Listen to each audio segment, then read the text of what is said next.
Hello বন্ধুরা, চলে এলাম পৌষ পার্বণে পিঠে নিয়ে।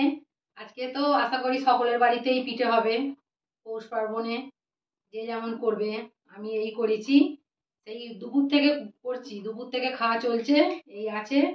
চলো একটু বন্ধুদের সঙ্গে শেয়ার করি। এই আমি করেছিলাম এই যে সরু চাগলি পিঠে, এখানে আছে ভাজা পিঠে, ওই খোলাচি আর এই পাটি সাপটা, এই 4 রকমই করেছি। এই এই আর কিছু করিনি।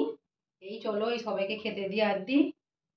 যদি ভালো লেগে থাকে, কেমন দেখতে লাগছে, ভালো লেগে থাকে একটা শেয়ার করে দেবে, লাইক, সাবস্ক্রাইব, ঠিক আছে? কমেন্ট অবশ্যই করবেন, জানাবেন কেমন দেখতে হয়েছে পিঠে। আপনাদের মতো হয়তো ভালো পারিনি, তবু আমার নিজের মতো চেষ্টা করলাম, ঠিক আছে? চলো নেক্সট ভিডিও নিয়ে আবার একটা অন্যরকম ভিডিও নিয়ে আসবো। আজকে এই পিঠে দিয়ে শেষ করলাম। টাটা।